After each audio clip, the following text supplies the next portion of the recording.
Bueno, bon dia. Seguim amb les discussions d'avui. Espero que hàgiu tingut un cafè, auriculars aquí que ho necessite, perquè la següent presentació serà en anglès. I després de la discussió de la primera sessió en com podem innovar en processos de participació ciutadana, anem a passar a ampliar un poquet la mira, a pujar d'escala i a pensar com podem innovar en els processos de planificació territorial.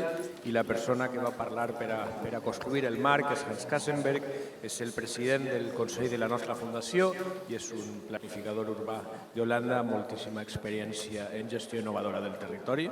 Així que, Hans, the floor is yours.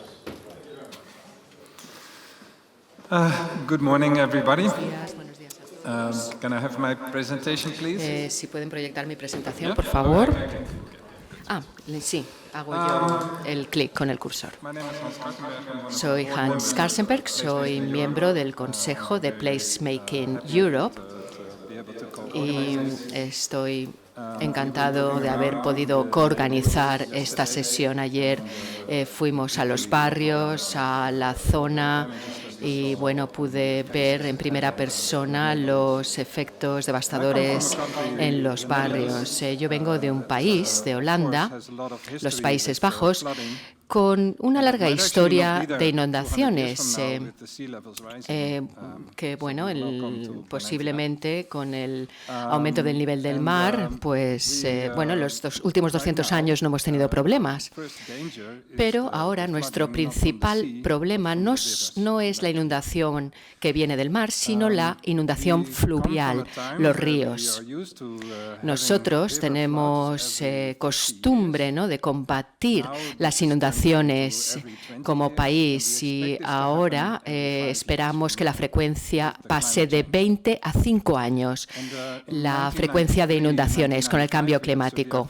En 1995 tuvimos una inundación muy intensa debido al rebose de los ríos y fue entonces cuando comenzó nuestro programa nacional de contención de los ríos con diques de hormigón y cambiamos también a una solución más verde en los márgenes de los ríos. Y luego también sufrimos una inundación que procedía de Bélgica y de Alemania, que llegó a los Países Bajos. Alemania, Bélgica seguían teniendo esos diques de hormigón, pero bueno, afortunadamente 220 personas fallecieron en Holanda y Bélgica, mientras que en Holanda no hubo víctimas. Por lo tanto, podemos decir que tiene que ver mucho con la innovación a la hora de afrontar estos problemas y es de lo que yo voy a hablar. Soy miembro de Placemaking Europe, una red que incluye a más de 15.000 personas de Europa,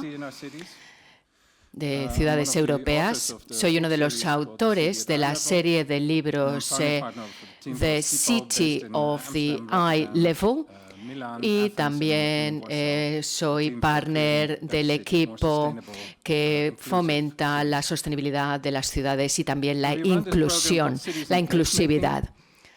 En Placemaking tenemos una red de ciudades, de municipios, ayuntamientos que aprenden a que Placemaking forme parte del sistema cada vez más. Me gustaría hablar de 3 temas en mi charla. Vamos a hablar de una visión a largo plazo, también de que el futuro se inicia ahora, el futuro comienza ahora, pero en primer lugar me gustaría hablar del dolor que acarrean desastres de este tipo y las consecuencias para la comunidad. Os voy a llevar también a otra situación muy extrema que padece Ucrania con el programa Communities at the Heart of Urban Change. Si queremos mejorar, por ejemplo, la situación de personas que en este momento están bajo la terrible presión de una guerra, como en Ucrania, hay que trabajar con los residentes locales, con iniciativas locales, para poder mejorar la situación a corto plazo. Aquí tenemos Lukashivka, en el norte de Europa, uno de los pueblos invadidos por los rusos. Al inicio de la guerra, cuando pensaron los rusos que iban a hacer una marcha sobre Kiev y que, bueno, resistió, los ucranianos resistieron. Cuando los rusos tomaron el pueblo, un pueblo de unos 350 ciudadanos únicamente, 350 habitantes, los rusos fusilaron a 60 personas. Entraron al pueblo y de manera aleatoria metralleaban los hogares de los habitantes de este pueblo. Esta red iniciada en Kiev, aúna arquitectos, constructores, creadores que han ido modulando la red en la que nosotros participamos, fueron a los pueblos ocupados para reconstruir las viviendas de los residentes locales, para hacer esas primeras reparaciones de los daños causados por la guerra. Aquí tenemos un ejemplo de esas redes locales. Las redes lleva a personas que pueden ayudar en las casas, que ya aportan también el consuelo necesario y que, bueno, convierten esa ayuda en una especie también de festival, ¿no? de reunión de personas y reparan las casas. Ahora estamos trabajando en este pueblo recuperando la vida social. Se han recuperado las viviendas, pero ya no hay una vida social en el pueblo. La escuela se vio muy destruida, como vemos, y ha sido reconstruida con ayuda de los voluntarios. Este es el aspecto actual del colegio. Ahora estamos trabajando en un proceso de co-creación con los residentes y Repair Together. Y antes de empezar a pensar en los programas que se pueden implantar en la escuela, tenemos que tener en cuenta algo. Hay mucho dolor en el municipio, en la comunidad, puesto que hubo gente que murió, y hay también mucho dolor entre los residentes porque Repair Together no pudo ayudar a todos. Ayudó a aquellos que tenían una situación financiera peor, fueron los candidatos elegidos, pero los que tenían un poquito mejor su nivel adquisitivo tuvieron que reparar sus casas ellos mismos y ahora tienen cierta envidia, ¿no?, con respecto a aquellos que recibieron toda la ayuda. No se puede reconstruir nada, no se puede crear una vida social si primero no gestionas el dolor. Organizamos una serie de talleres con narración de historias relacionadas con la escuela. Todo el mundo fue a la misma escuela del pueblo y con ese storytelling, con esa narración de historias, intentamos gestionar el dolor. Los procesos de catástrofes, de desastres, son procesos de gran emoción y todas esas emociones tienen que reflejarse y salir antes de volver a tener en cuenta el futuro. Placemaking Europe ha construido una caja de herramientas, un toolbox, con recursos para gestionar el dolor. El cambio solo lo abraza un pequeño grupo de personas, los innovadores, en un principio, los médicos, en un principio, pero la mayoría de la gente tiene mucho miedo del cambio. Hay que reconocerlo primero para aceptar ese proceso de cambio. Esto también significa que no hacemos la participación que hacíamos inicialmente, que es la que lanza el gobierno, ¿no? Un programa de participación. Vamos a hacer esto y ahora lo aplicamos. Diríamos que se trata de un enfoque más convencional, ¿no? Es lo que llamamos la participación cucú, como el cucú del reloj, ¿no? Cuando se cierra la puerta del cucú del reloj, nadie sabe lo que pasa con el pajarito que canta las horas. Y esa es la metáfora, ¿no? Es muy importante en cualquier caso que se oigan a todas las voces, incluidas las voces de aquellos que están muy enfadados también de la ira, para que la participación pueda dar paso a esa co-creación con las comunidades. Utilizamos esta maleta en la puerta de los centros comerciales, por ejemplo, como elemento, ¿no?, donde se reúne mucha gente. La gente va a los centros comerciales. También utilizamos caravanas que forman parte de la comunidad. Esto es un ejemplo de un pueblo en Holanda en el que, bueno, nos asentábamos ahí. Entonces las personas sin techo, las personas víctimas de sinhogarismo venían y nos decían: ¿qué haces ocupando mi lugar? Era una manera de entablar un diálogo. Y una señora anciana que vivía en la esquina de esta plaza, bueno, venía a hacernos el desayuno, se preocupaba por nosotros, viéndonos ahí acampados, se sentaba, iniciaba una conversación con nosotros y con ello conocíamos las preocupaciones de la comunidad, de los héroes locales. Es así como construyes una comunidad en el sentido más antropológico. Para nosotros es muy importante construir sobre lo que vas afianzando como pequeñas victorias. ¿Qué puedes hacer hoy para mejorar la vida de las personas en base a una visión para el futuro? Y hablaré del futuro dentro de un momento. Bien, una vez tenemos en cuenta el dolor, hablamos de transiciones a largo plazo, transiciones a las que nos enfrentamos en este contexto. ¿Y por qué es tan importante repensar los sistemas? Tenemos que considerar cómo co-crear y cómo financiar esas transiciones. Con Placemaking Europe, con las redes de Placemaking, hemos hecho una lista de principales transiciones a las que nos enfrentamos. Por un lado, la transición climática, las migraciones, la transición de la movilidad, transiciones sociales que están teniendo lugar, pero centrémonos en la número 10, salud urbana. Sabemos cada vez más que las ciudades son los lugares donde las personas pueden tener una vida muy saludable o muy poco saludable. Cada vez hay más conocimientos, más evidencias, más ciencia basada en eficiencias que nos dice que el entorno urbano tiene impacto sobre nuestro cuerpo de muchas maneras diferentes. Por ejemplo, las ciudades verdes. Si no creamos ciudades verdes, lo que estamos haciendo es crear islas que tienen muchos efectos psicológicos que hace, por ejemplo, que los niños funcionen peor en la escuela. Entonces tenemos que enfriar nuestras ciudades con zonas verdes, porque si no se calientan los espacios verdes, reducen el estrés, mejoran la esperanza de vida y también mejoran en general la salud física y mental. Y para los niños, eso era para los adultos, pero para los niños mejora su atención el hecho de que el entorno urbano sea verde.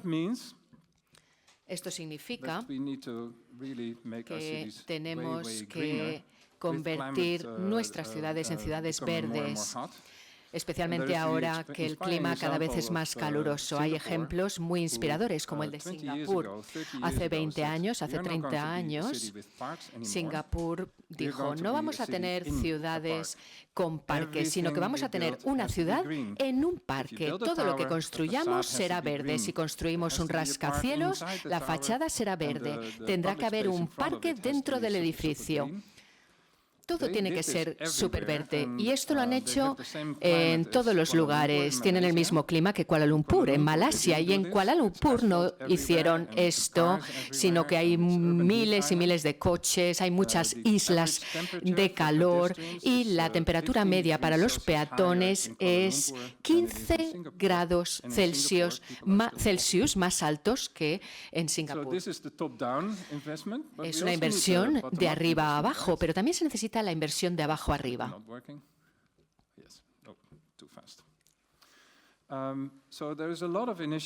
Hay muchas iniciativas en las ciudades que buscan que las ciudades sean más verdes, como esta iniciativa, Islander Cares Funds, con una economía circular, con una reutilización de los materiales, con construcciones muy sostenibles. Esto se ha creado a partir de la propia iniciativa de los habitantes, o sea que se necesitan ambas financiaciones, la que va de arriba abajo abajo y la de abajo arriba para poder así co-crear esta ciudad verde y poder ir atravesando esas transiciones. Y ese es el mensaje de Placemaking Europe, no solo el que debamos pasar por esas transiciones con una financiación de arriba abajo, sino que se combine con la energía también que proviene de las personas de abajo arriba en una mutua colaboración. Es así como podemos reconstruir también mejor y podemos crear zonas sostenibles, cooperativas, podemos pasear más, coger más la bicicleta, utilizar más el transporte público, podemos desarrollar iniciativas basadas en la comunidad, podemos activar la actividad en espacios para los negocios locales, también para la socialización local. Ayer, mientras paseábamos, me di cuenta de que muchos pequeños comercios no han abierto todavía y podemos también desplegar iniciativas para el ocio, para la diversión, con lo que llamamos Patient Capital, también de lo que hablaré dentro de un momento. En los Países Bajos estamos desarrollando nuevas áreas en esta nueva noción de placemaking, esta zona que tiene 600.000 viviendas y cientos de miles de nuevos empleos. La organización se hace a partir de lo verde. No hay coches en las calles, solo se concentran en los hubs de movilidad, de manera que la ciudad es para las personas y para los animales, las mascotas. Hacemos muchas fotos cuando... Bueno, aquí concretamente este señor me preguntó ¿por qué me saca una foto? Y iniciamos, por supuesto, una conversación. Me dijo que vive solo en esta casa, que de vez en cuando se siente solo y que quiere formar parte de la vida pública. Y por ello le gusta sentarse en la puerta de su casa con su libro. Y a veces piensa que sin el libro la gente puede pensar que lo que hace es cotillear y espiar, ¿no? Pero está claro que en los espacios públicos todos nos miramos los unos a los otros. Me dijo también que no puede leer el libro porque pasan los vecinos y entonces empiezan a charlar. Ese es el valor social que queremos lograr con placemaking. No se trata solo de crear lugares bonitos, sino también de la calidad social que tiene la ciudad. En los procesos de planificación urbana hay muchos procesos que solo buscan el beneficio a corto plazo frente a esa visión a largo plazo. ¿Por qué? Porque es más fácil crear un parking en la planta baja en vez de dar lugar a estos pequeños lugares sociales de la planta baja que permiten a este señor pues mirar la vida que pasa por la calle. Aquí tenemos algo en lo que trabajamos en gran medida. Si queremos pensar en un futuro a largo plazo, tenemos que repensar también nuestros sistemas financieros. Muchos de estos sistemas en el planeamiento urbano buscan el beneficio a corto plazo. Aquí tenemos otro ejemplo de Ámsterdam, una zona construida durante la crisis financiera con altas ambiciones económicas en el planeamiento y luego vino el golpe de la crisis y con ello se dio paso a un caso comercial, a un caso de negocio. Todas las infraestructuras se ven cortadas, ¿no?, de la planificación en aquel momento y hay muchos problemas sociales. Solo hay una cafetería dentro de ese anillo porque todo está abigarrado, no es fácil acceder a los colegios, a las bibliotecas, porque se cerraron también muchas infraestructuras importantes para la vida social. En la nueva ampliación de esa localidad proponemos un nuevo modelo financiero, no solo uno centrado en la promoción, en el desarrollo, sino que tenga en cuenta 40 años de utilización de las infraestructuras y de los negocios una vez las personas se hayan instalado. Hemos hecho las estimaciones, los cálculos obstáculos. Si, por ejemplo, reduces el pago de la salud a lo largo de 40 años, te estás ahorrando 40.000 millones de euros que luego puedes reinvertir en tener un mejor vecindario en vez de Eso es lo que yo quiero decir cuando hablo de inversión a largo plazo y no a corto plazo. Tenemos que tener estructuras financieras que tengan esto en cuenta, ese patient capital, el capital de los pacientes, ¿no? Como acabamos de decir, mencionando el ejemplo de la sanidad y el ahorro en sanidad. Hemos hablado del dolor, de la construcción y reconstrucción de las redes, de la visión a largo plazo y, en tercer lugar, parte de esta introducción también es lo siguiente: el futuro empieza ahora. En urbanismo, para los inversores, a lo mejor el largo plazo son 20 años y el corto plazo 3. Para un niño, una niña que va a la escuela, no poder ir a la escuela porque se ha inundado y tiene que ir a otra, 3 meses es un plazo muy, muy largo. La noción es muy diferente por lo que respecta al corto y al largo plazo en estos casos. Y si queremos crear confianza a largo plazo en una comunidad, es muy importante contar con las infraestructuras públicas adecuadas en el corto plazo también. Voy a hablar de la ciudad de Milán, donde están trabajando mis colegas en un proyecto que se llama Plaza Aperta. ¿Habéis estado en Milán? Es la ciudad de los coches de Italia, la número 1 de los automóviles. Sí, tiene plazas muy bonitas, pero si te sales del centro histórico, se construyeron después de la guerra, se construyó muchísimo y no hay espacios verdes, todo es asfalto. En una ciudad dominada en tal medida por los coches, ¿cómo se inicia una transición tan sensible a nivel político, una transición hacia los espacios públicos más verdes? ¿Qué ha hecho el municipio? ¿Qué ha hecho el ayuntamiento? El ayuntamiento dijo, vale, vamos a cambiar esto, pero no desde arriba hacia abajo, no de arriba abajo, no vamos a coger estos coches y quitarlos y convertir ese lugar en una plaza, porque si no vamos a entablar una guerra con los ciudadanos. ¿Qué pensó el ayuntamiento? Vamos a hacer una convocatoria y ver quién en su barrio está dispuesto a que su aparcamiento se convierta en un área pública. Y se ha decidido conjuntamente. En las plazas se ha pactado, por ejemplo, que haya una mesa de ping-pong, ¿vale? Entonces, quien dice, sí, yo quiero que mi espacio se convierta en otra cosa, en 2 meses esa plaza de aparcamiento, en 2 meses se convierte en otra cosa, como por ejemplo un espacio para jugar al ping-pong. Y la promesa del ayuntamiento es esa, ¿vale? También es reversible. ¿Y por qué? ¿Por qué reversible? Porque no se ha invertido mucho dinero, ¿vale? Si no funciona, se revierte. Y esa es la promesa que hace el ayuntamiento. Bien, vamos a verlo en fotografías. Por ejemplo, si aquí dice alguien, esto tiene mucho asfalto, yo quiero que se convierta en una plaza. Pásense ustedes por aquí. A los 2 meses, este es el espacio. Está lleno de vida. Así lo han decidido los residentes. Otro ejemplo.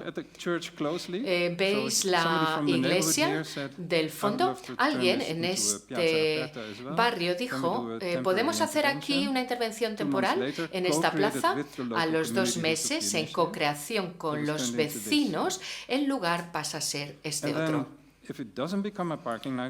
Y si no es una pesadilla para el aparcamiento, tras 3 meses de prueba, lo que hacen es revertir o continuar los cambios. Es el mismo lugar a los 3 meses, revertido o reconvertido en otra cosa. De este modo, el Ayuntamiento de Milán ha conseguido involucrar a muchísimos residentes en la transición de la movilidad y en 3 años ha creado 50 nuevas plazas, 50. Y en una segunda ronda de propuestas, en una segunda convocatoria y además todas las escuelas primarias también hicieron sus solicitudes porque no tenían espacios públicos, pues en esa segunda convocatoria hay 250 solicitudes. Es una manera de iniciar el futuro ahora en base a una visión a largo plazo en co-creación con el ayuntamiento y los ciudadanos, y es una manera también de integrar el cambio a corto plazo. Les preguntamos al equipo, ¿habéis tenido que revertir un parque en aparcamiento? Cero. Porque a los 3 meses la gente ve el nuevo lugar y les encanta y no quieren volver a ver coches. Les preguntamos al equipo, ¿y qué habéis hecho con los coches? Y Milán dijo, pues estamos aplicando el misterio de la desaparición automovilística. La desaparición de los coches.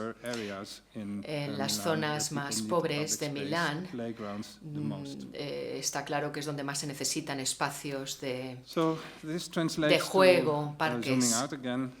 Bien, esto nos lleva de nuevo a la agenda para la innovación en el desarrollo de lugares que hemos creado en Placemaking Europe. Algo muy relevante, ¿no?, para la transición a la que os estáis enfrentando en este momento. Innovación. La innovación es el proyecto de aprender haciendo. ¿Podemos hacer cambios temporales a corto plazo? Si se ha cerrado un colegio, ¿podemos usar contenedores y crear una escuela provisional, temporal? Porque para un niño 3 meses es mucho. No pueden esperar un año, no pueden esperar 6 meses. Podemos construir un sistema de apoyo para el placemaking, para las iniciativas placemaking, como lo que mencionaste, un nivel intermedio entre el gobierno y los residentes. Es lo que hizo el equipo de Milán, una intermediación con el ayuntamiento que ha permitido la rápida instalación de mesas de ping-pong, etcétera. Y se ha hecho muy rápido, porque si hubiesen tenido que recurrir a las estructuras gubernamentales, esto hubiese supuesto años. Involucrar, prestar atención a los vulnerables, encontrar a los héroes locales, a aquellos a los que puedas contactar cuando desplaces la caravana, como vimos antes, identificar a esos héroes locales. Supongo que la red ya la tenéis y los identificaréis. Y en tercer lugar, nos aseguraremos de que existe un sistema de apoyo para las iniciativas locales para que éstas consigan implantar los cambios, pero también habrá que cambiar el sistema financiero a largo plazo, con esa visión del corto a largo plazo.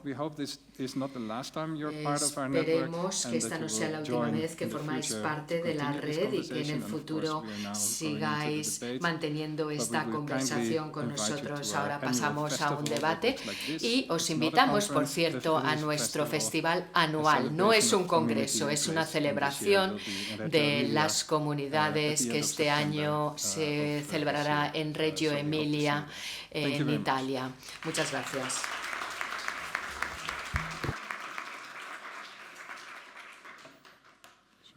Sí, muchas gracias, Hans. Bueno, vamos a hacer una mesa aprovechando las ideas inspiradoras que nos ha dejado Hans para hablar justamente de más ideas inspiradoras, porque bueno, se habla mucho en los medios, hablamos mucho de quién fue la culpa, quién lo hizo bien, quién lo hizo mal, y mientras están reconstruyendo decenas de localidades, ¿no? Y queremos la sociedad civil, a la que hay que agradecerle no solo su comportamiento durante la Dana ayudando a la gente, sino también después con esas organizaciones sociales que están tomando la palabra y diciendo: no nos pongáis el mismo cemento que teníamos, no nos reconstruyáis el colegio en planta baja, ¿no? Y actividades y iniciativas como estas del diario.es y de Placemaking, la verdad que se agradecen para poder escuchar a expertos y a personas que pueden inspirar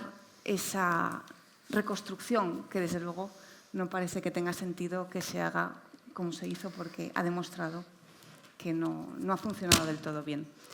Bueno, aparte de Hans, que hemos tenido la ocasión de escucharle, quería presentar a Joan Romero, que es catedrático emérito de la Universidad de Valencia, experto en geopolítica y políticas públicas.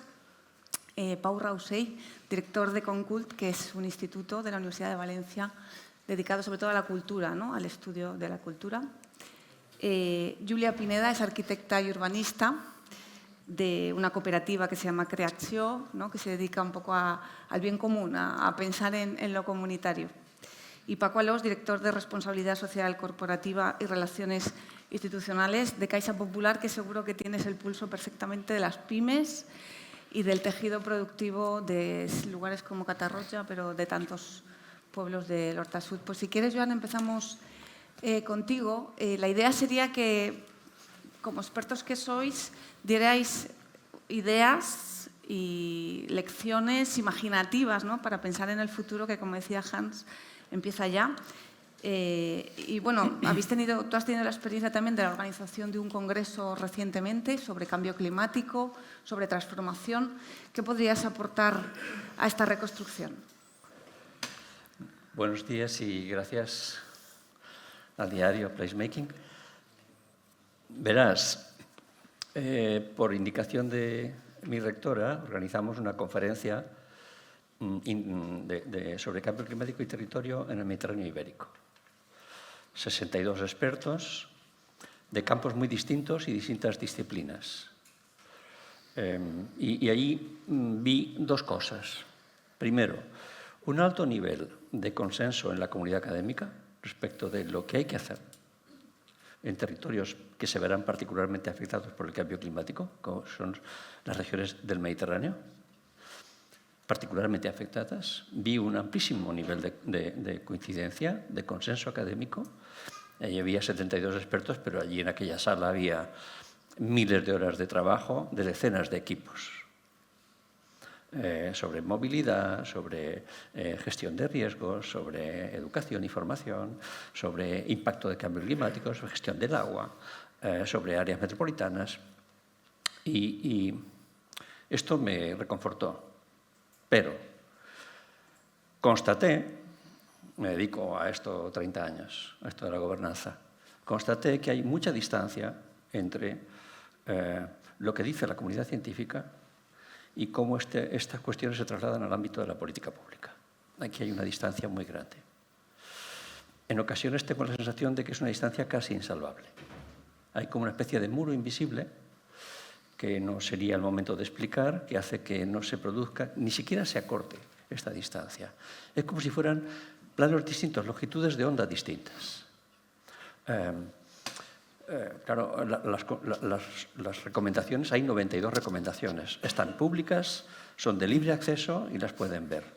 Verán que realmente es muy completo el panorama. En cambio, cierro esa carpeta y abro la carpeta de las políticas públicas después de la DANA, y entonces me llevo la gran sorpresa, ¿no? Primero, veo que lo que ha ocurrido es fruto de décadas de desorden, de ordenación del territorio y de imprudencia en materia de ordenación territorial.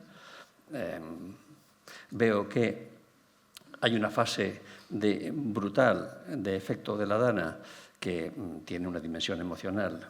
Dolor, es la palabra que más ha repetido Hans en su intervención, dolor.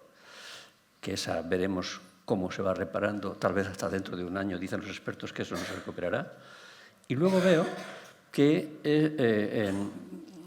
hay 3 o 4 elementos que no acaban de entender, de sacar enseñanzas respecto de lo que ha pasado. En primer lugar, veo que la coordinación entre los poderes públicos no funciona. Veo que los gobiernos locales, que por la tradición española tienen pocos recursos para hacer frente a una cuestión que les desborda tanto cuando son la administración que está más cercana a los ciudadanos. Y veo que hay 3 o 4 decisiones que incluso van en la dirección opuesta a la que deberían ir.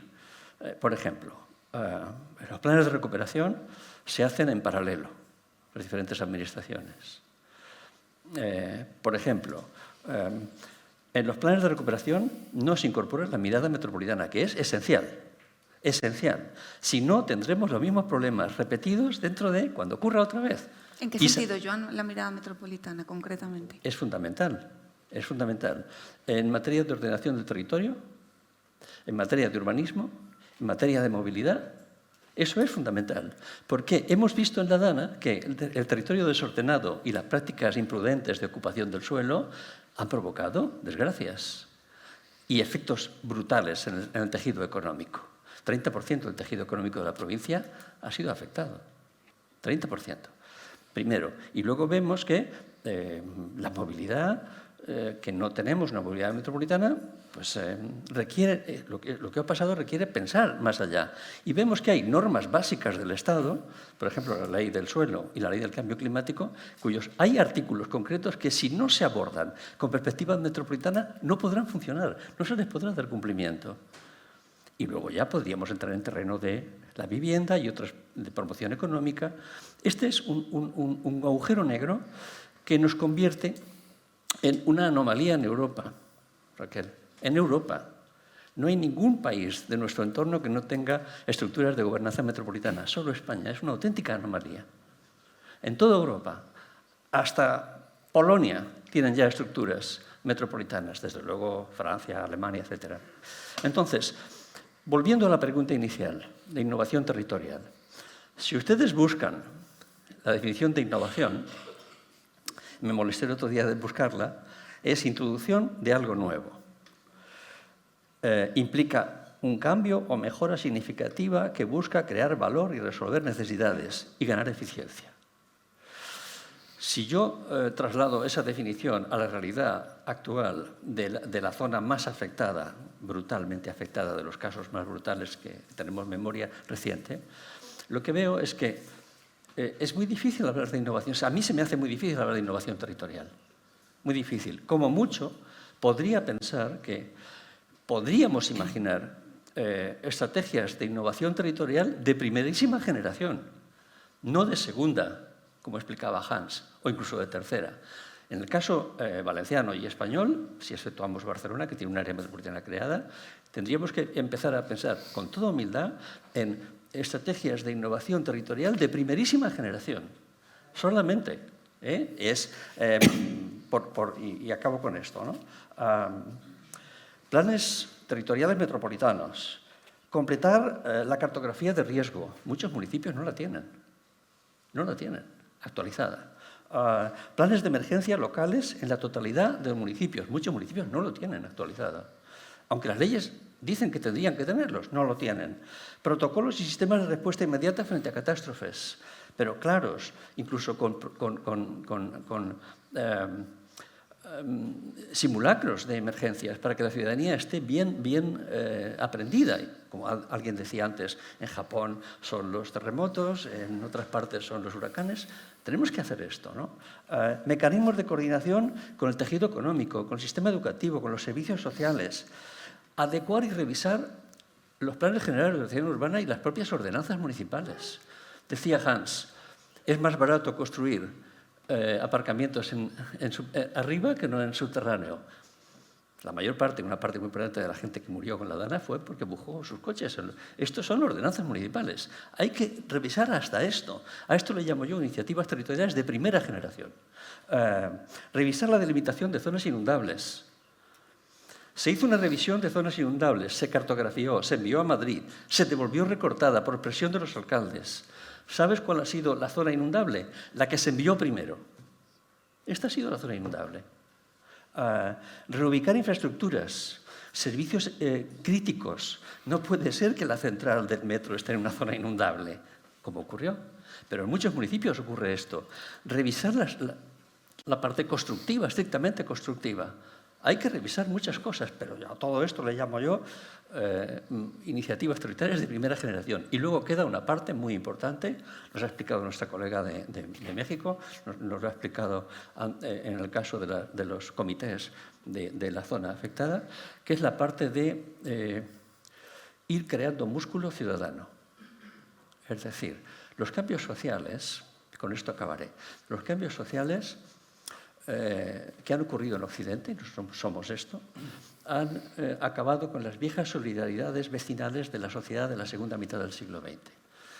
Podría decir de una manera un poco brusca que estamos más solos en mitad de la multitud. Eso significa que hay que reformar, revisar de otra manera el tejido social en la escala local y que hay que dotarle de más músculo. Ya no sirven ni las concepciones verticales de las formas de formalización de políticas públicas. La segunda mitad del siglo XX era concepción vertical y servicios públicos homogeneizados. Esto ya no sirve. Hay que ir a políticas públicas más horizontales y servicios públicos más participados, formas de gobierno más relacionales, más horizontales, en definitiva. Esto requiere un esfuerzo por parte de los gobiernos locales en doble dirección. Primera, proponerlo y segundo, acompañar al tejido social que quiera tomar esas decisiones, acompañándoles desde abajo. De la misma manera que la estructura social ha cambiado, tiene que cambiar también la propia concepción de las políticas públicas. Esta es mi enseñanza de lo que yo he visto, de lo que vi en la conferencia de expertos y de lo que veo ahora aquí, visitando los municipios, hablando con responsables, con mucha gente, ¿no? No será fácil. También lo digo con toda sinceridad, ¿eh? No será fácil. ¿Por qué digo esto, que no será fácil? Porque los contextos sociales necesitan tiempo de maduración. Y en el caso español, la percepción sobre el cambio climático, los efectos del cambio climático, no se perciben todavía de forma mayoritaria por la población como una cuestión de presente. Todavía no se perciben como una cuestión de presente, de manera mayoritaria. Mientras no haya mayorías sociales que perciban que esta es una cuestión de presente, será muy difícil que alguna parte de las políticas públicas se consoliden. En cambio, sigue siendo fácil que se destrocen cosas que ya teníamos. Pongo un ejemplo que es muy cercano. En la modificación de la ley de la Huerta de Valencia, que es una zona fundamental, porque es una zona que quita fuerza a las avenidas, justamente lo que hay que hacer, ha sido en parte mutilada y se va a pasar a la zona a potencial urbanización casi un tercio de las 11.000 hectáreas, mediante una decisión del Gobierno. ¿Tú has visto algún tipo de protesta ciudadana? No, colectivo sí. ¿Hay una propuesta? No. Eso significa que hay una mayoría social que todavía entiende que esto no nos afecta.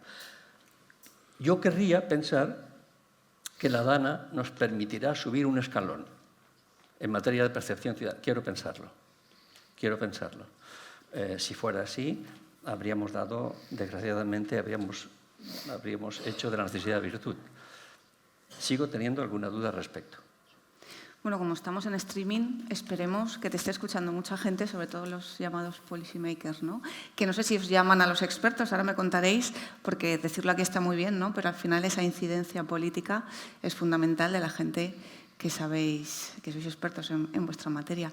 Hablabas, Joan, de la necesidad de que por abajo, también lo decía Hans, ¿no? Que haya una implicación, no solo de arriba abajo, sino también de abajo arriba. Y Pau, en el tema cultural, creo que ha sido esencial, ¿no? O es esencial. Y me gustaría que nos hablaras un poco de cómo ha afectado la DANA a la cultura y también cómo se está intentando revitalizar. Creo que tienes además una presentación.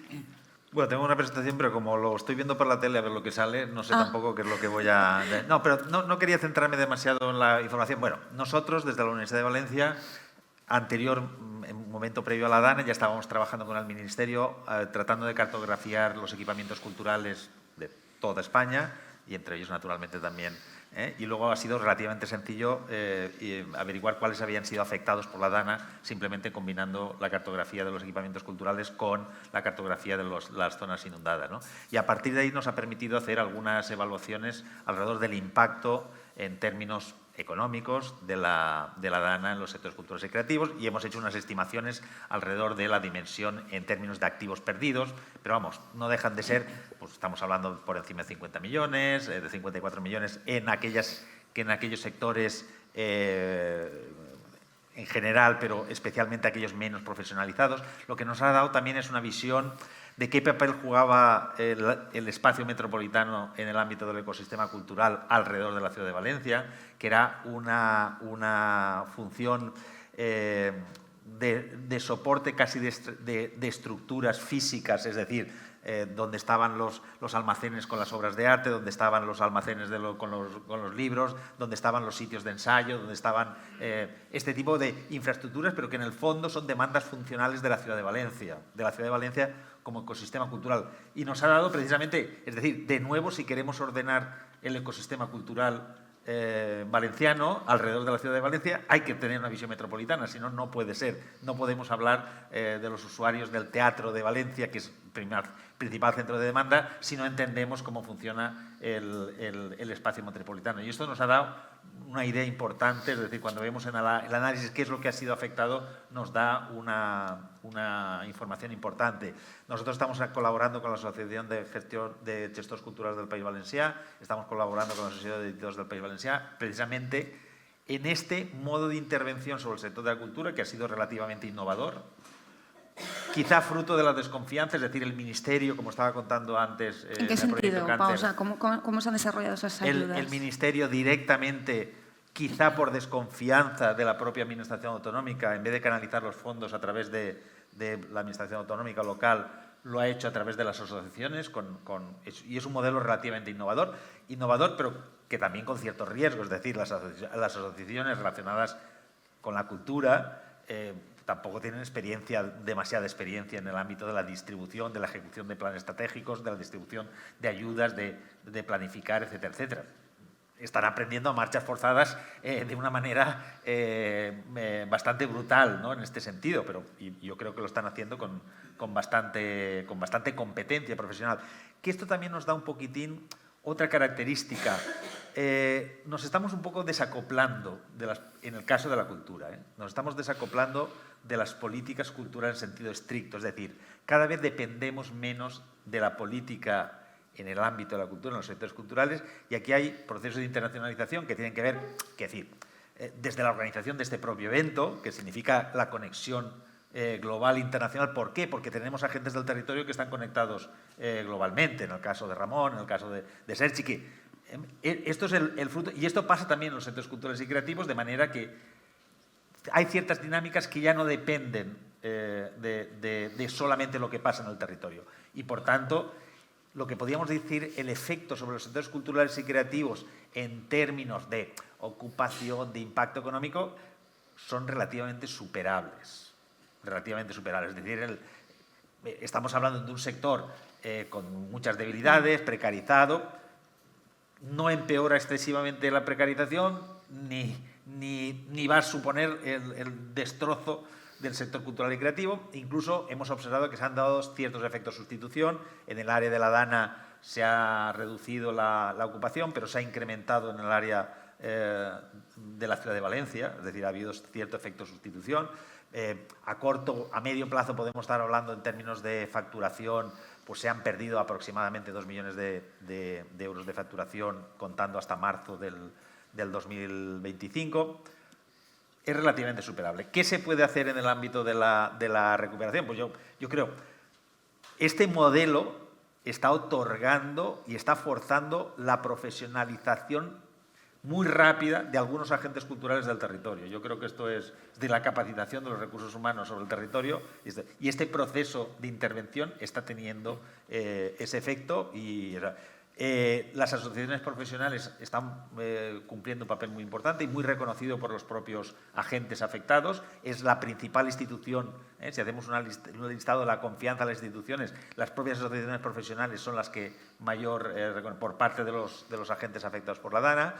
Si tenemos que mirar en términos de innovación, yo diría, pues esto hay que plantearlo, es decir, recuerdo que hicimos un plan director para la alquería del Pi en Alfafar, y lo que planteamos como estrategia es, bueno, aquí tenemos una demanda en Valencia, y cuando planteamos, no, la gente de Valencia tiene que venir, la gente de la ciudad de Valencia tiene que venir aquí, y lo planteamos como un modelo, pues, ¿cómo va a venir alguien de Valencia a Alfafar? En vez de que sea el modelo tradicional radial, desde el área metropolitana al centro en el ámbito de la oferta cultural, ¿no? Entonces, y esto hay que replantearlo, desde el modelo de innovación, desde la perspectiva de innovación, hay que replantear las relaciones en el espacio metropolitano. Yo creo que hay una cosa muy importante, sería el momento de abordar la política cultural territorial desde la perspectiva de género. Esto es una cuestión que va incluso un poco al margen de la situación de la Dana,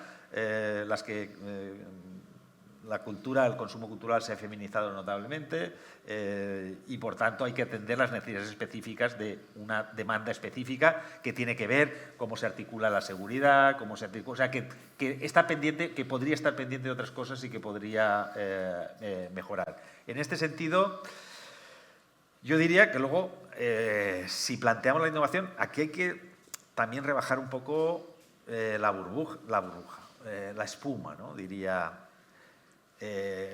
innovar tiene costes. Tiene costes. Es decir, las cosas que plantea Hans o Gabriela, esto se ha estado haciendo en Valencia desde el 2015.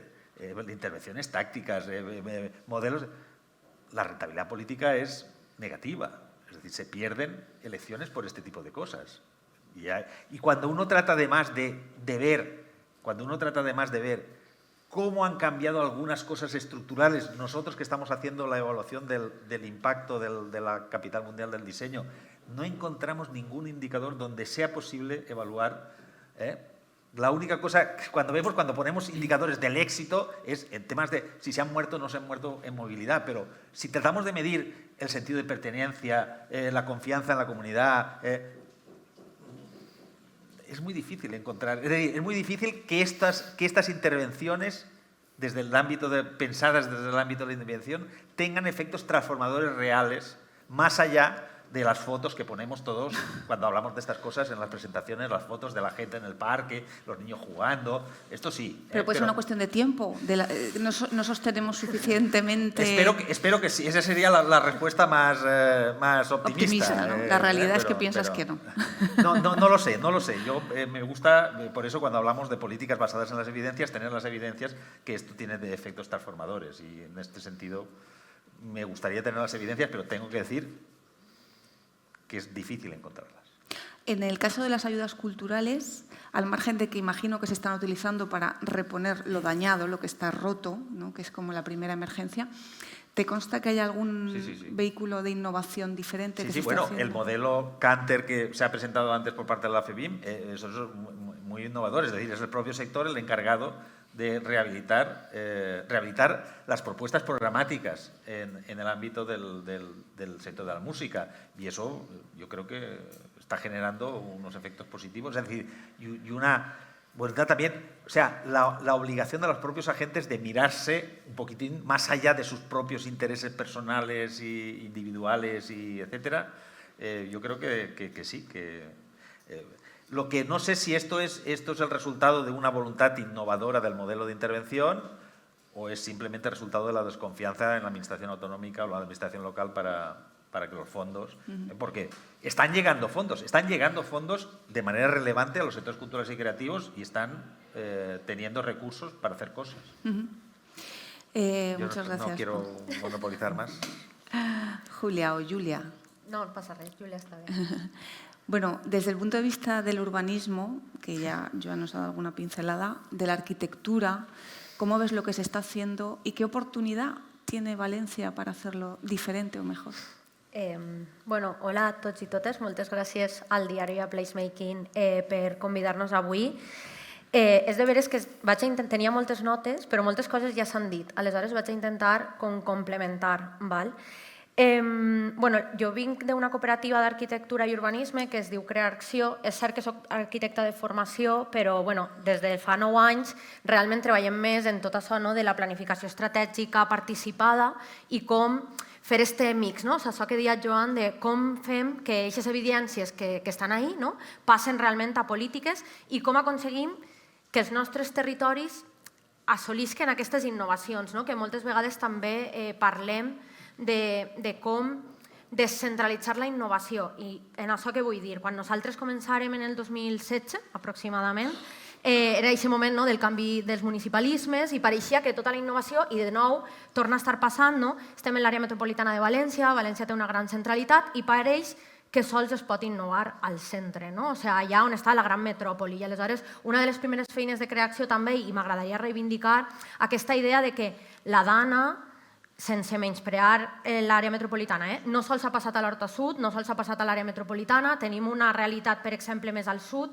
que seria la Ribera, en una realitat territorial totalment diferent, on hi ha nodes comarcals de ciutats de mitjana escala, com si Algemesí, Alzira, que tenen una realitat totalment diferent i segurament les solucions hauran de ser diferents i aquesta centralitat tan forta que té València i que tenim que innovar per trencar, allà segurament potser també podem aprendre de com s'està fent a Carcaixent, Algemesí, Alzira, però també tenim Dana a la Plana d'Utiel Requena, amb una realitat totalment diferent, amb 9 municipis afectats que tenen una centralitat en Requena, però que de sobte adones que n'hi ha com municipis de 500 habitants, que fa un ajuntament de 500 habitants en aquesta situació. I que crec que també la part de la innovació, o el que nosaltres sempre hem intentat reivindicar des de la nostra feina, és que la mirada al territori ha de ser propera i ha d'inclús entendre que des de Hans, que està en Europa, que jo sempre quan vaig a Placemaking Europe és aquest tema de,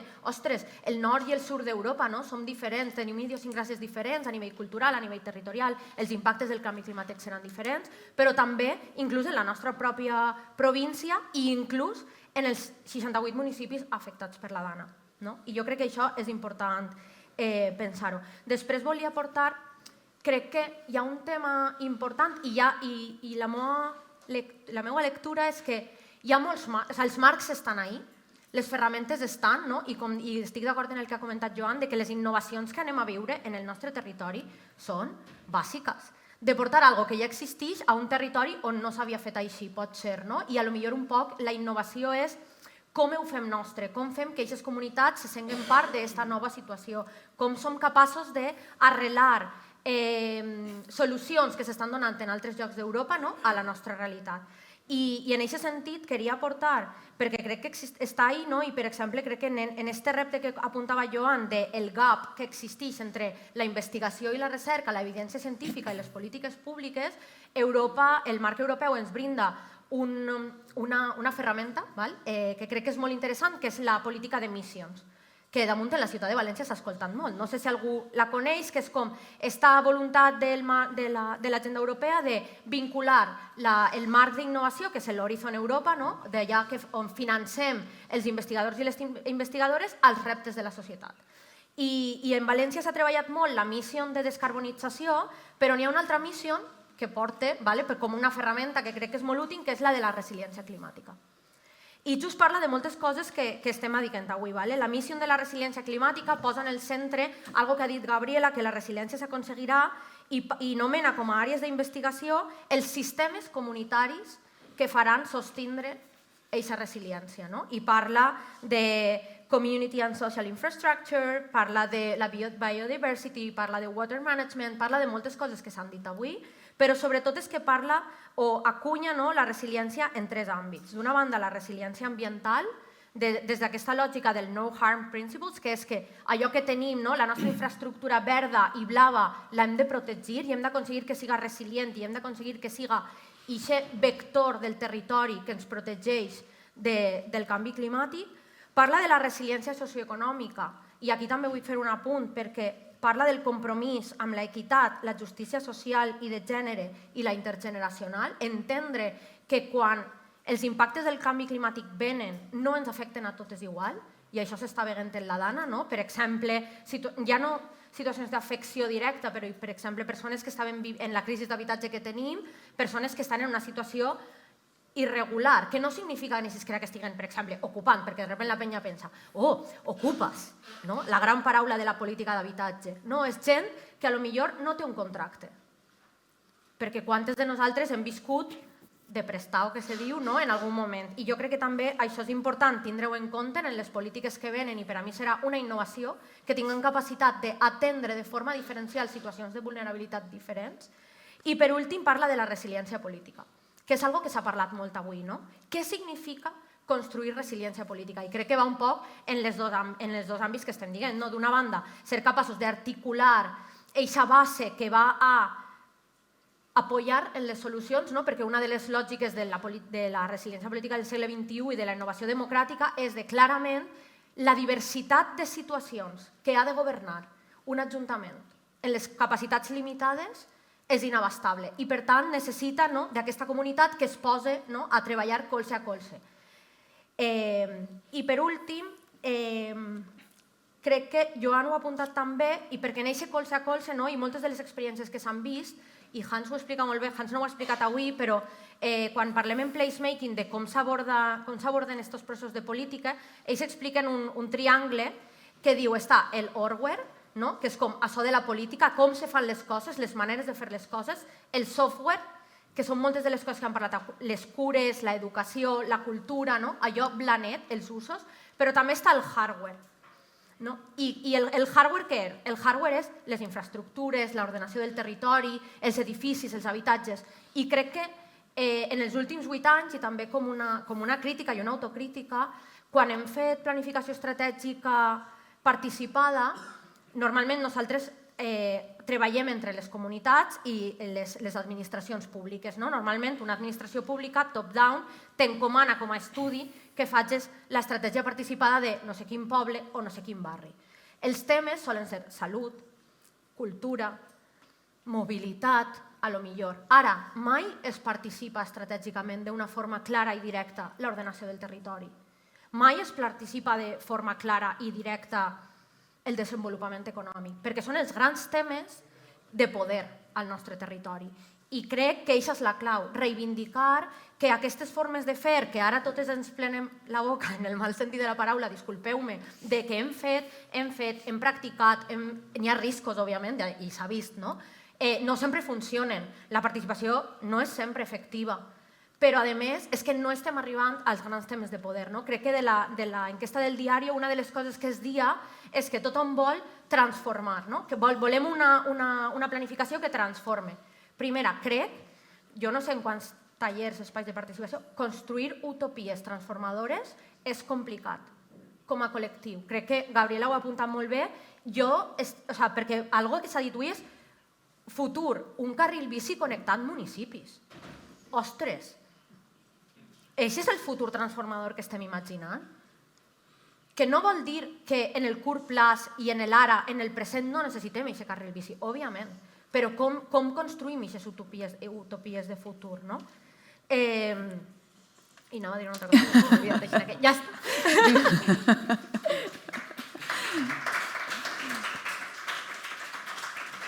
Júlia, per concretar un poc, quina seria aquesta utopia de futur o quina podria ser per a l'Horta Sud? Ah, ja sé el que anava a dir. Bueno, da igual. La veritat és que no ho sé. Crec que si una persona individual creu que pot enunciar l'utopia, té un problema. Però crec que jo partiria de la pregunta de que tot ha d'estar damunt la taula. Hem de poder negociar, hem de poder dialogar, hem de poder participar, sobretot. El que volia dir abans és com en l'enquesta del diari, la major satisfacció crec que en l'àmbit de la reconstrucció que més satisfacció ens ha portat. La gent parla de les infraestructures. Se van fer molt famosos els memes d'Òscar Puente, a golpe de talonario reconstruyendo trenes. Òbviament, en la fase de restauració, després de l'emergència, era totalment necessari restaurar les infraestructures a poder ser de mobilitat col·lectiva. Ara, en la fase del repensar el futur, si no som capaços de qüestionar que potser tots aquests milions que ens van invertir n'hi ha que de construir alguna carretera per a que la infraestructura verda i la infraestructura blava pugui tindre l'espai que necessita front a la infraestructura grisa, crec que no aconseguirem un canvi transformador. Moltes gràcies, Júlia. Paco, vosaltres coneixeu ben bé el teixit productiu perquè esteu a peu de carrer. Quin ha sigut l'impacte de la Dana en aquestes pimes a les que, per cert, diuen que no acaba d'arribar el diner, i si estan fent alguna transformació, si rebeu al vostre banc, a la vostra caixa, peticions innovadores, coses que diga, mira, jo tenia una ferreteria però he pensat que igual en el nou model me convé fer una altra cosa. Bueno, jo abans de respondre a la pregunta, jo sí que volia traslladar un aprenentatge i és que aprenguem dels errors i de l'experiència, perquè ja ha passat la Covid i això no ha passat, ha passat en altres desgràcies i no ha passat, i jo crec que ara, després d'esta, crec que tenim que fer-ho i treballar de manera conjunta. Per Per desgràcia, i espero que no, però per desgràcia se va a produir, i no així en altres llocs, i la nostra experiència pot servir als altres per a poder-se ficar en marxa. I això seria una reflexió. Després, una altra de les reflexions que m'agradaria fer en aquesta línia és, efectivament, la importància de les empreses que han tingut i d'aquelles empreses que també tenen una mirada un poquet més ampla i centrant a la persona o ficant a la persona en el centre. I quan parle d'això, parle del model cooperatiu, que és el model que Caixa Popular té i que altres empreses, com esta casa en la que estem avui, Florida o Consum, tenen, que han pogut ficar, a pesar d'estar molt afectades, els seus recursos o per almenys les seues instal·lacions a disposició de la societat per a poder començar a eixir d'aquesta situació en la que se trobaven. A partir d'ahí, donant resposta a la pregunta, el teixit empresarial, el teixit econòmic ha sigut molt afectat. Estem parlant d'un 30-35% de l'economia de la província de València. Això és una barbaritat, és molt. A més, en una situació que no té res que veure en la situació de la Covid, perquè allí en aquell moment tancaren totes les empreses i al dia següent obriren la persiana i ja se podien ficar a funcionar. En aquest cas no ha sigut així. En moltes parts s'han vist afectats en la seva infraestructura i això no sols és temes d'afectació de la infraestructura, que sí, és, si no se recupera d'una manera immediata, pèrdua de mercats a nivell tant nacional com a nivell internacional, i una volta per aquests mercats, recuperar-los és molt difícil. Entonces, és important, o ara ja possiblement han fet tard, que totes aquestes ajudes per a la reconversió i per a la reconstrucció de les empreses s'hagueren donat d'una manera accelerada. Més allà que finançament, perquè al final, si tu no pots arribar als mercats, no vas a poder tornar a aquest finançament i estem construint una bola difícil de treballar. Tu me preguntaves, esteu trobant iniciatives, idees noves? Bueno, el primer que estem trobant és que la gent vol començar a treballar, que és la primera.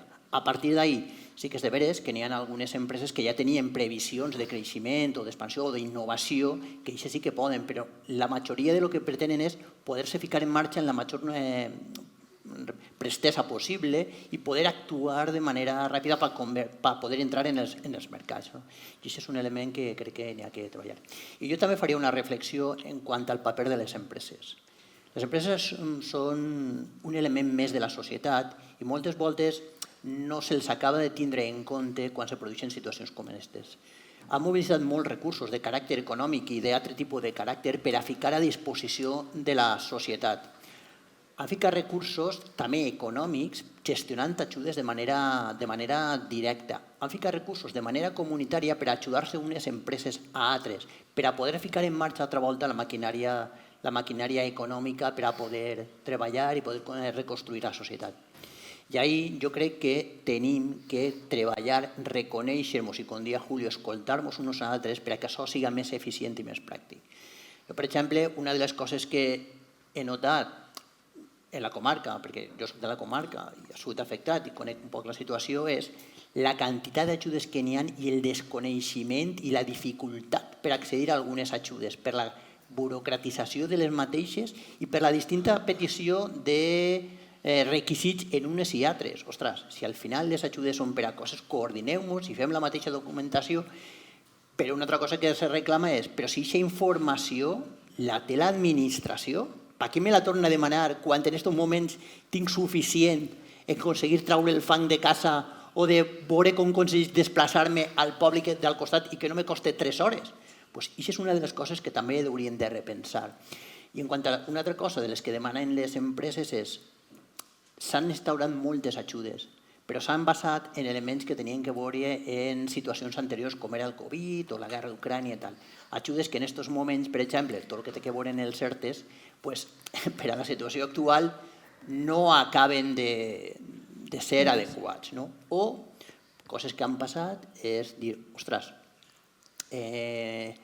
jo demanaré ajuda, ho treballo, però és que no tinc una viabilitat econòmica i ja estic entemplat i m'obliguen a continuar durant un temps, quan no tinc una capacitat de donar resposta. Què faig en aquests moments? Tinc que tornar-ho tot i me quedo en una situació més complicada encara a nivell personal. Són alguns aspectes dels que tenim que treballar. I després, jo sí hi ha coses de caràcter intern que tenim que treballar en el món empresarial, és la coordinació de tota aquesta ajuda que s'ha ficat en marxa per part de les empreses.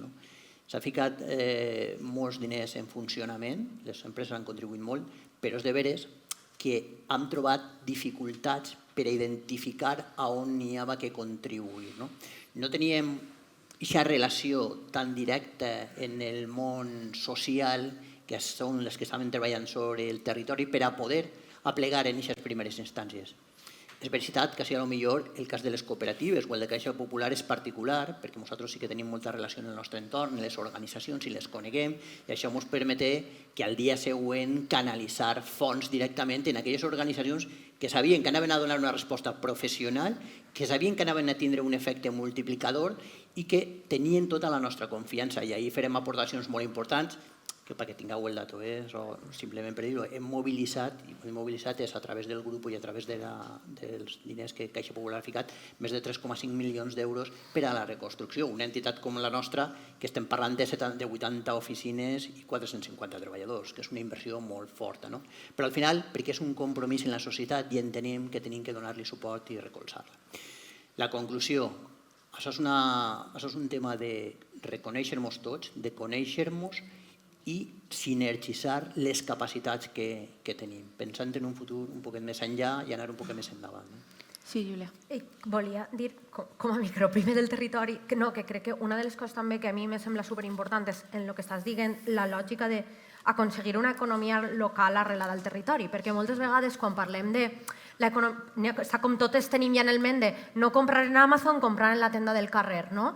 Ostres, doncs no tindré els teus diners en no sé què i tindre-los en Caixa Popular, o no, com també la importància del teixit local arrelat, qui diu local diu provincial, perquè vull dir, jo soc originalment de Dénia i gent de Dénia va manar coses, però quan els centres de decisió de les empreses estan en el territori, tu tens capacitat per mobilitzar recursos. Nosaltres, en les setmanes inicials, la cooperativa té com 2 seccions i nosaltres pensem així molt a lo grande i ens vam posar a pensar a lo grande i de sobte ens vam adonar que el que necessitava el territori eren arquitectes, però arquitectes que sapigueren fer medicions i pressupostos de rajoles i gent, i al final el que vam acabar posant al servei del territori era una persona que te responia al telèfon, que te contestava un WhatsApp i que te deia, per favor, ix de ta casa, t'enviem un tècnic de l'IBE. I com també crec que aquest teixit local d'empreses que no són sols els comerç, crec que també és una qüestió important,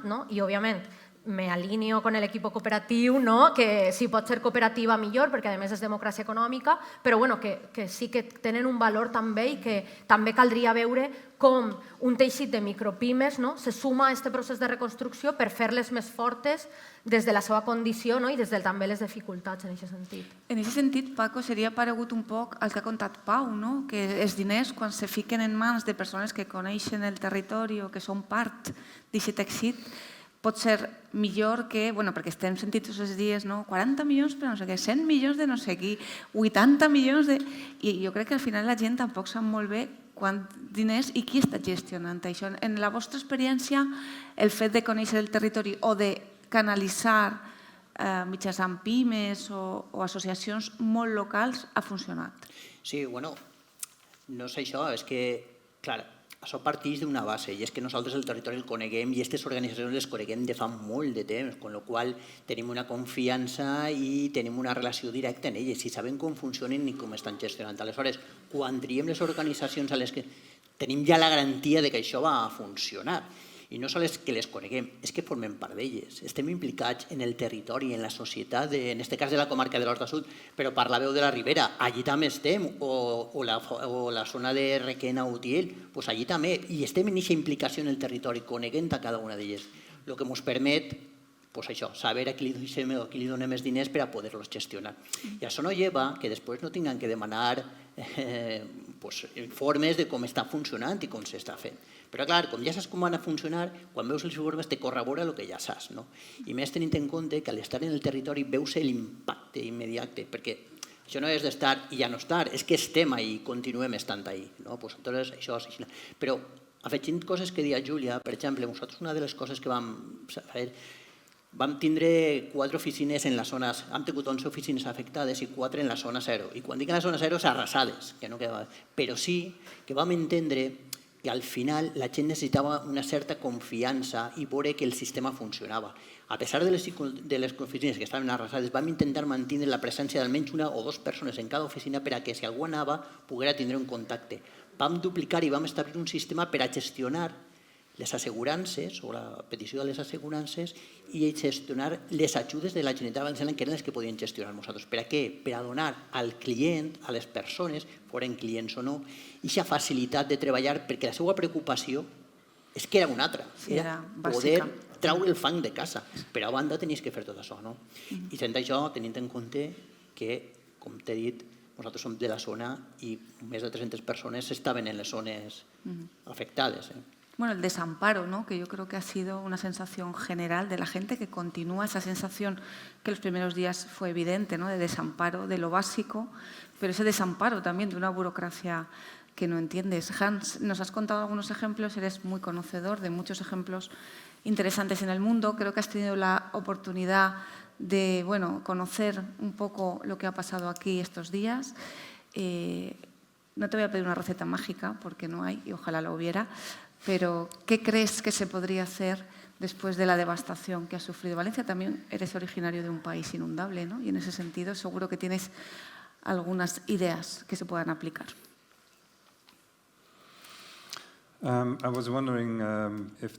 Me preguntaba si había una manera también de considerar, ¿no?, los comercios, como habéis mencionado, no solo canalizar los fondos a corto plazo directamente a ellos, sino que yo también diría que a corto plazo y a largo plazo tiene que haber una manera mejor de acceder. Yo lo que esperaría es que, evidentemente, a corto plazo pues hubiese una organización que crease espacios para los comercios, con contenedores, como hacíamos nosotros, por ejemplo, para asegurar la continuidad comercial, puesto que habrá habido locales que no se hayan podido reconstruir, de manera que así sí que aseguras pues la vuelta a la vida comercial. Lo mismo que hemos dicho con los colegios, ¿no? Crear colegios provisionales y hemos tenido esa capacidad, ¿no?, de utilizar.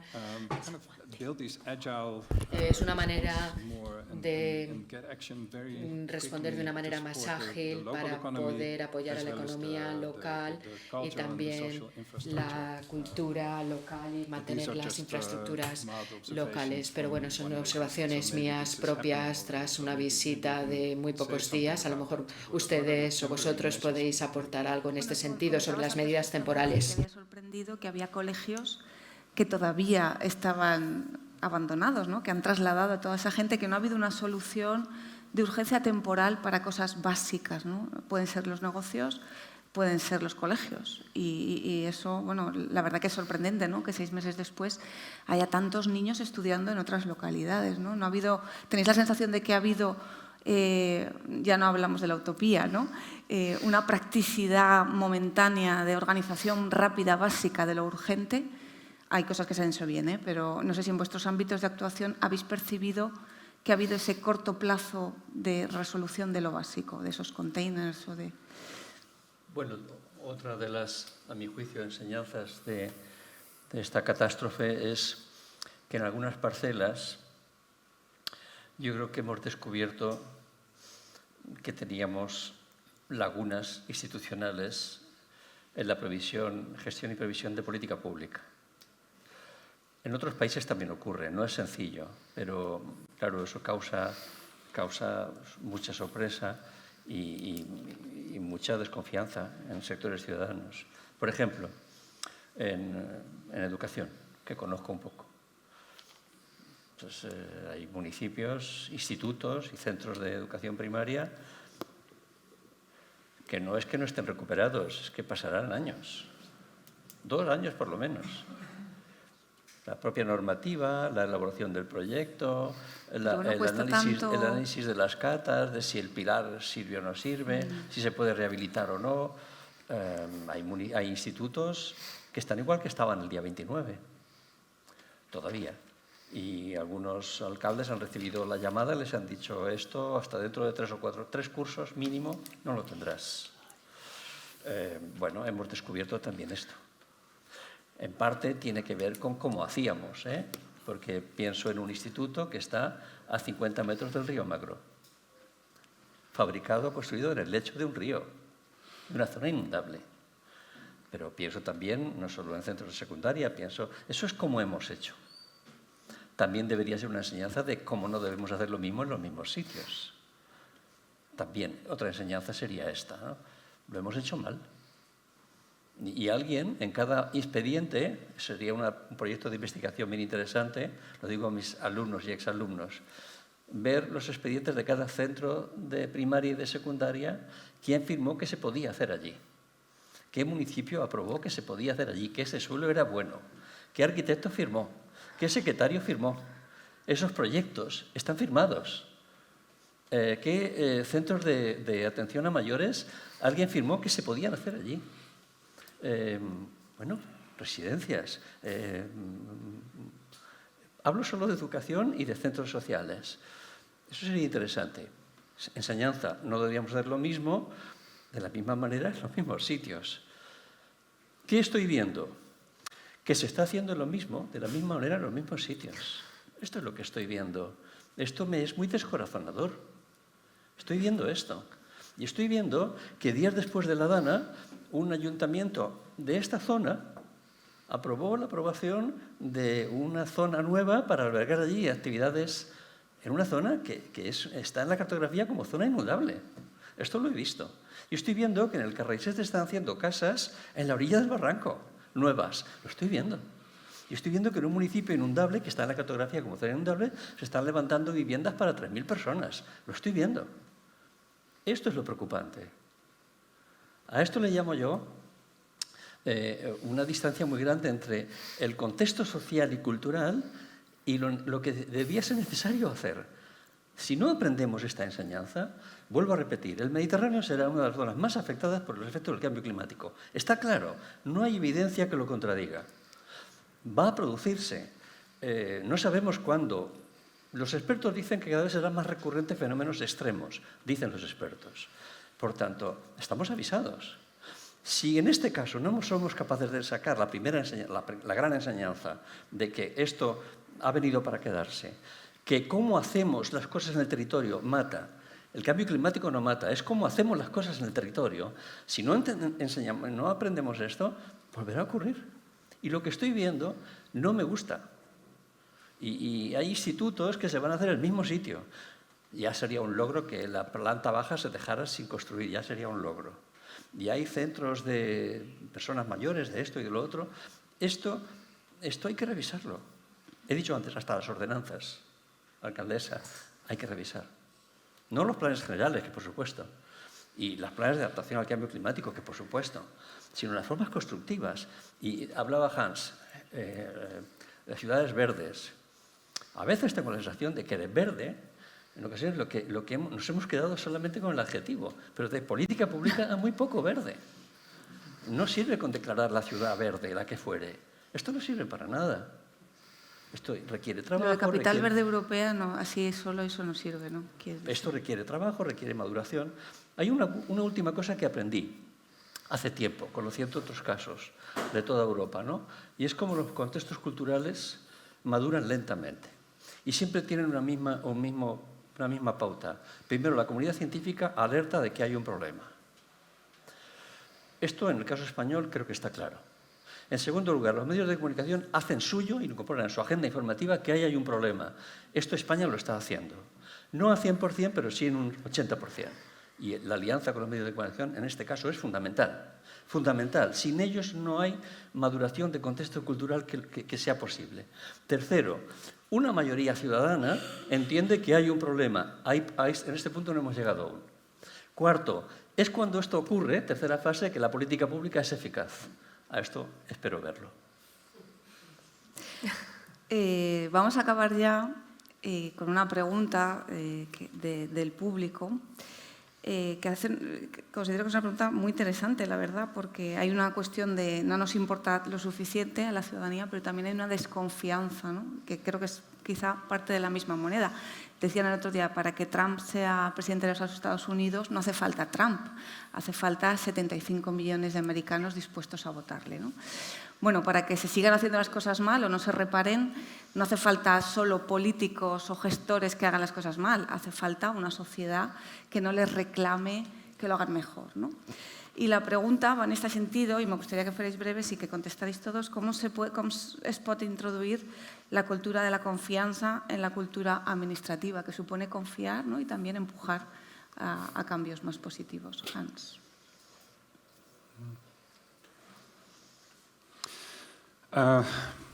Let's zoom out a little bit. I'm an urban planner. Bueno, lo voy a resumir. Yo soy un planificador urbanístico y llevo 30 años en esta profesión. Cuando comencé esta carrera, creaba soluciones. A día de hoy, creo que estoy trabajando en medio de muchas luchas. ¿Por qué? Porque el trabajo es muy complejo en una ciudad. Cuando se reconstruyen las zonas, vemos que emergen ahí muchos intereses. Siempre presentamos nuestros planes, que vamos a crear muchas viviendas, plazas, etcétera. Pero lo que estamos haciendo mientras tanto es librar muchas batallas. Esto todo gira alrededor de la confianza. A veces se nos plantea la pregunta si vamos a tener batallas. Claro que sí, pero tenemos que preguntarnos cómo podemos juntarnos en medio de una batalla, cómo colaborar y cómo resolver el problema. Entonces tenemos que preguntarnos, ¿nos conocemos como seres humanos?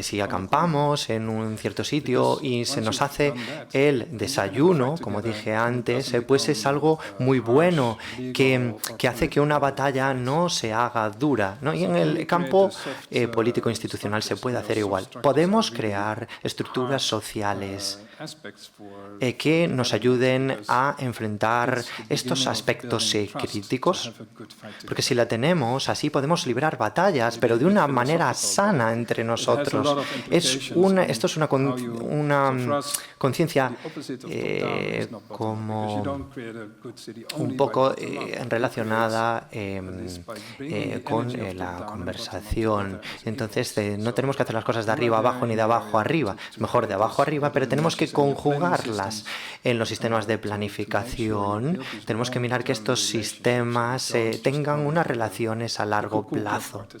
Es esta participación que llamaba antes de reloj de cuco. No se crea confianza hablando durante mucho tiempo, sino construyendo cosas conjuntamente a corto plazo. Hay que asegurarse que tenemos esta mesa de ping-pong y que hacemos este tipo de cosas en 2 meses. Y estos espacios para los negocios temporales tienen que estar rápido, y también para estos lugares de libros también. Hay que asegurarse que los negocios se puedan reabrir en 2 meses. Eso crea confianza. En contextos como el nuestro, la pregunta tendría que ser así. Cada contexto específico es muy importante. Yo a tu pregunta me he anotado repensar, insistir mucho, explicar. Y aquí la alianza entre comunidad científica, centros de pensamiento, tejidos productivos concienciados, instituciones, fundaciones, medios de comunicación es fundamental. Esta alianza es fundamental para que el contexto cultural vaya madurando. Compartir buenas experiencias. Si insistimos en versiones apocalípticas, la gente nos abandonará. Explicar buenas experiencias. Esto que estamos haciendo aquí, que ha hecho Hans, este es el camino. No hay otro camino. Compartir buenas experiencias de éxito. A los que hay aquí que tengan interés, les sugiero que entren, por ejemplo, en una web que yo trabajo mucho, que es el Project Drawdown, que se dedica exclusivamente a explicar lo que ha salido bien, la escala local, por ejemplo. Buenas experiencias, no visiones apocalípticas. Esto aleja a la gente. Escala local, y hay redes ciudadanas, entender que público no solo es institucional, público es común, y ahí hay mucho trabajo por hacer, y luego confianza. La desconfianza es la antesala, es fuente de desafección. Y la desafección es la antesala de dos cosas: de la abstención en convocatorias electorales o de la búsqueda de soluciones más radicales. Y sin democracia, en democracia, sin voto mayoritario, el cambio climático y sus efectos no experimentará progresos. Y no tenemos otro camino, porque somos democracias maduras y es la mayoría social las que determinarán qué camino hemos de seguir. Y en este momento, los vientos que soplan desde otras partes de Europa indican que hay sectores muy amplios de la ciudadanía que no quieren ni oír hablar de la Agenda Verde. Esto es muy preocupante. Por eso hay que ser muy modestos, pero muy constantes. Gràcies, Joan. Jo ho sé, insisteix, perquè la pregunta l'havia feta i ha quedat desabasada. O sigui, la cosa és molt clara i molt completa. Tot el que va bordejant la jornada, i acabarem ahir, és el tema de la confiança, no sé què. Bé, la cultura administrativa que ens uneix a tot l'estat espanyol és la cultura del patrimonial. O sigui, l'administració, des de la perspectiva no sols del polític, sinó del polític i del funcionari, és clarament patrimonial. Això genera desconfiança. Com s'introdueix la confiança en aquesta cultura? Aquest és el quid de la qüestió, perquè tot el que estem parlant és magnífic, però ens oblidem que la realitat administrativa i cultural de l'Europa central respecte de nosaltres és que ells no són patrimonialistes i nosaltres sí. Aquest és el quid de la qüestió. Gràcies per l'aclaració. Pau. No sé si vaig a poder aportar molt en este. Jo, fent un paral·lelisme que no sé si és el que pertoca, hi ha alguns estudis sobre les catàstrofes en l'àmbit de la destrucció d'actius econòmics que diuen que al final, com que els actius es refan i els nous actius reconstruïts són més eficients, més moderns, més competents, n'hi ha un rebot en termes de productivitat. Fent un cert paral·lelisme, és dir, la Dana, si ha destruït algun actiu, pot ser l'actiu de la confiança política. Si l'hem de refer, refem-lo de manera més eficient i de manera més adequada i més robust i, per tant, que genere processos de valor comú i col·lectiu majors. Però no sé si... Gràcies, Pau. Júlia. Jo no sé exactament si sé respondre a una cultura patrimonialista de l'administració, si no, després ho intento fer millor. Jo crec que els verbs que ha posat Joan afegiria escolta, escoltar activament aquelles per què no estem confiant en les nostres institucions. Perquè a nosaltres ens passa moltes voltes quan de sobte un ajuntament et posa ahí a fer un procés i dius aguanta que vamos. Al sud de València, per exemple, ens vam tirar 6 mesos escoltant un barri queixar-se fins que vam poder fer un primer taller de participació que era el que volia l'Ajuntament. Perquè el barri dia és que porten 20 anys i aquí no ha vingut ningú. Tu eres la primera que ve, assenta't ahí, que ara vaig a escoltar-me tu a mi. Aleshores, escolta activa, i després abans m'he apuntat un concepte que crec que no existeix, però com una idea d'institucionalització blana, li he dit. Què vol dir? Que el que també és un error, i és una cosa que els governs progressistes tendeixen a fer, és un procés d'institucionalització dels moviments comunitaris i veïnals. I aleshores passa, i s'ha vist en la democràcia, que quan tenim etapes de governs progressistes, tot aquest teixit, que entre totes hem acordat que era algo en valor, es desllavassa, s'apaga. I aleshores després ens toca tornar a construir. Per a mi seria un error, crec que és un encert que els ajuntaments reconeguen els comitès locals, seria un error que els institucionalitzaren en excés com una ferramenta. I crec que així hi ha una pràctica d'avançar en la innovació democràtica del que suposa la participació ciutadana s'ordena en nivells. La consulta, la transparència, això és bàsic. El que no podem fer és tindre confiança si no tenim transparència. Si no sabem el que estan fent els governs, és impossible confiar en ells. Després, la capacitat de que ens escolten, que està la consulta, que és el que hem fet. Ramon sap que jo soc molt antiqüestionaris online, perquè no escoltes a la gent no pot queixar-se, és una resposta tancada. Sí o no, 1 o 5. I és com, és que potser tu no estàs fent la pregunta que la gent vol que tu facis. I llavors hem d'anar avançant cap a la deliberació, que és una cosa que jo crec que en els últims anys els ajuntaments sí que han pogut fer, cap a altres formes de participació, més de cogestió, que s'han parlat molt avui, de col·laboració i inclús ja de dir, ostres, no, és que la ciutadania té una iniciativa, que són els comitès, quin és el poder que jo tinc com a ajuntament o com a institució que vaig a cedir a aquest comitè? I quins són els diners i recursos, com dia May abans, de dir, ostres, estem cedint, estem traspassant responsabilitats, estem traspassant aquesta competència, com bé s'ha dit sempre, en l'administració local, quan se traspassa una competència, se traspassen els fons també. Gràcies, Júlia. Paco. Jo, com soc l'últim, ja m'ho havia tot. Jo m'havia apuntat el reconeixement, l'escolta, el fer, la informació i la delegació. I al final, la confiança va en el doble sentit de la societat a les administracions, que és el que estàvem parlant, però al revés també. I això jo crec que no s'està donant. Crec que és al revés.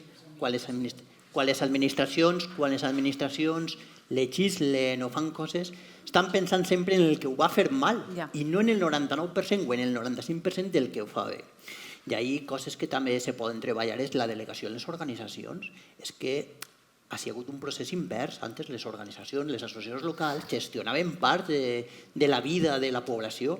S'ha anat això revertint i ara se veu que això era útil i feia falta. Jo crec que ahí tenim que, les administracions, confiar en la societat en la que estan, que és una societat, des del meu punt de vista, madura i suficient. Ara, n'hi ha que apoyar-la i donar-li recursos. El que no esperem és que la societat faci coses que l'administració està bé en menys recursos que l'administració. Això no pot ser. I tenia que haver una delegació i això sí, diàleg, confiança, i si les coses no funcionen, canviar-les, o si algú fa mal, doncs... Sancionar. Moltes gràcies. Però no al revés. Molt interessant, molt interessant. Hans, Joan, Pau, Júlia, Paco, moltíssimes gràcies per les vostres idees, pel vostre temps i per la vostra implicació, que segur que serà molt útil. Nosaltres ens despedim, però ara no. Sí. Puig, Josep Maria Àngel, comissionat del govern per a la Dana, que segur que té moltes aportacions. Bona vesprada a tots. S'assegure que no vaig a fer-ho massa llarg perquè és l'hora és la 1:00 i els organitzadors volen ser molt escrupulosos en l'horari. Saben vostès que sempre que arribem a algun esdeveniment o algun acte, algú diu bon dia i algú acomiada l'acte. A mi m'ha tocat acomiadar l'acte i traslladar-los l'afecte que he vingut com a ciutadà normal perquè he vingut a dependre. A dependre probablement siga una de les coses que ja s'han deixat de la societat. Podria citar-los a cada un de vostès en els que m'han fet tornar a pensar i repensar. Pensar i repensar un poc en aquesta circumstància que és coordinar un poc la recuperació, rehabilitació i reconstrucció de les zones afectades que ve de nord a sud, d'Utiel a Requena i d'Algemesí fins a la zona nord, amb característiques distintes. Pensar que l'economia pot ser encara la ferramenta que ens ajude a una distribució millor i a una normativa ad hoc per a les emergències o per a les danes que desafortunadament no tenim a l'estat espanyol i que ha contribuït al descrèdit col·lectiu moltes vegades per la mancança que tenim per arribar al ciutadà normal que el picabaralla de l'administració li fa tornar allí. És de veres que el camp de bones pràctiques ens continuarà a pensar. Jo recorde que fa alguns anys, després de la Dana del 19, en la que tingueren participació, una participació que es deia Alvega Renace, i que va ser un exemple de com este moviment que hi ha els ciutadans, jo ja no diré en desconfiança, però sí en una distància de lo que si ens està dient l'administració de veres, ha funcionat, i va funcionar en 200 propostes que van fer els ciutadans en tallers i que anaven des d'infraestructures hidràuliques per al llit del Segura fins a la desembocadura a Guardamar o fins a com començava l'embalse de Santomera. Vull dir, introduir elements que ens tornaven a fer. Però de veres, pensar i repensar en les ciutats, el camp de les bones pràctiques. El camp de les bones pràctiques que ha sigut allò de lo local a lo global que ens ha fet continuar avançant. Recorde que el professor Romero i el professor Joan Olcina, després de les inundacions del 19, van organitzar al Jardí Botànic de València, per la Universitat de València, i vingueren els experts de com havien treballat a Holanda o Països Bajos, que ara ja no sé mai molt bé com se té que definir. I recorde que va vindre el gerent d'una de les zones afectades i va traslladar, primer, transparència, que se coneguen efectivament com se va fer les obres que van a minimitzar la capacitat d'inundació que tenen algunes de les ciutats. Per què? Per què se fa? Per uns càlculs hidràulics.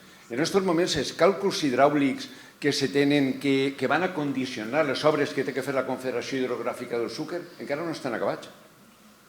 És a dir, que tota aquesta literatura professional que fan els acadèmics no han acabat de...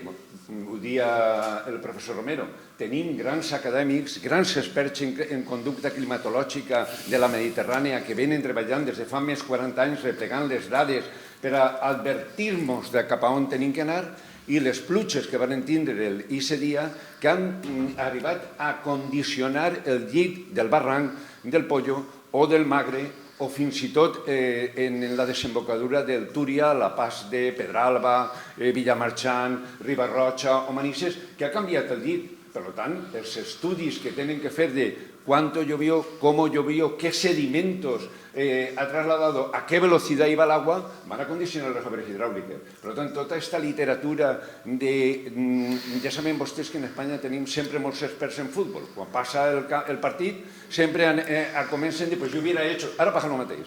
Han existit un conjunt de grans experts en conducta hidràulica que ja advertixen de com se té que comportar. Esperem que la ciència, el professor Romero ho dia ara abans, ens diguen com i quan tenim que continuar treballant. I per última reflexió, aquestes jornades continuen fent-nos que no s'oblidem de lo que va passar el dia 29. No sols per l'afecció que ha tingut sobre alguns ciutadans personalment, sobre les seues famílies, sobre les seues persones, sinó sobre el patrimoni de molts dels seus ciutadans. L'administració sempre té que demanar disculpes. L'administració sempre ho pot fer millor. L'administració sempre pot arribar abans. L'administració no pot viure en l'autocomplacència. Si viu en l'autocomplacència és l'umbral de la desconfiança dels ciutadans. Viure en l'autocomplacència o pensar que yo lo sé todo, lo voy a hacer todo bien, és el descrèdit col·lectiu. I després, els grans protagonistes, no s'obliden vostès que són les alcaldes i les alcaldesses, del color polític que siguin. Tenim que tindre-los com a estos ciutadans que han gravitat la resposta al seu voltant. Si algú de nosaltres desconfia de que estos ciutadans i ciutadanes que fa 2 anys van ser triats per als seus ciutadans i es comencem a qüestionar la seva capacitat, és l'umbral de tornar cap a darrere en la qualitat democràtica. Mos dia en la primera intervenció que en moments de crisi, més democràcia. En moments de crisi, més democràcia. Gràcies. Moltes gràcies.